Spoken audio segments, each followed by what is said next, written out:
A proposed bill would require blood donated from anyone who's received the COVID-19 vaccine to be specifically labeled. Jack in the Box and Del Taco franchises are headed to Wyoming. And a moose on the loose startles Jackson Hole skiers. We'll take a look at these stories and more today from Wyoming's largest news organization. I'm Wendy Kaur for Cowboy State Daily. A Riverton legislator is proposing a bill that would require all blood donated from someone who's received a COVID-19 vaccine to be specifically labeled.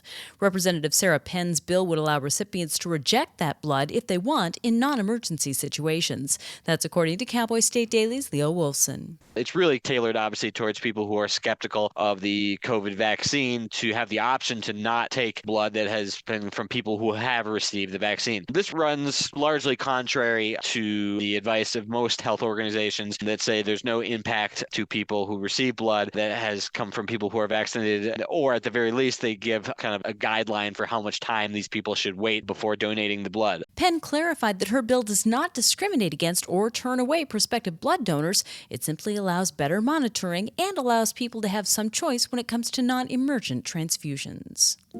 Jack in the Box has announced that it and Del Taco will build new stores in Wyoming, bringing two entirely new fast food franchises to the state.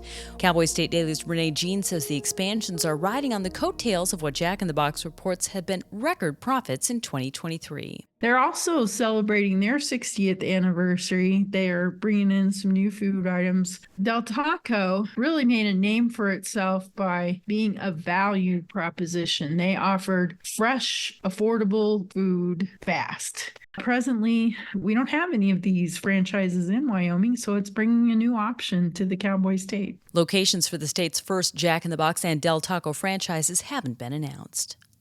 Wyoming Secretary of State Chuck Gray live-streamed from the U.S. Supreme Court building Thursday, just minutes before the justices heard oral arguments about whether the Colorado Supreme Court was right to remove Donald Trump from that state's election ballots. Cowboy State Daily's Claire McFarland said the arguments were fascinating. On the one hand, you have Trump's attorney saying states don't have the right to disqualify presidents under the 14th Amendment. And then you have the attorney for a handful of Republicans from Colorado who want Trump off the ballot saying states exclude people from running for president if they're under 35, if they weren't born in America. And so the petitioner's attorney basically made the opposite argument. Gray was the only Secretary of State to file an amicus brief wholly backing Trump. I'll be back with more news right after this. Nominate a Wyoming unsung hero for the 2024 Jefferson Awards by Serve Wyoming. Celebrate those who put others first and uplift their communities. Deadline for nominations is February 29th. Honor the best in our state across 7 categories. Join us in recognizing the hope, persistence, and passion that define the Jefferson Awards' 50-year legacy. Call 307-234-3428 to nominate an outstanding volunteer and be part of the spirit of service in Wyoming. At the Wind River Indian Reservation on Wednesday, the FBI announced a new tip line designed to draw out hesitant tipsters with information about unsolved murders or missing cases of American Indians in Wyoming. The tip line comes after several months of state authorities clamoring for data, according to Cowboy State Daily's Claire McFarland.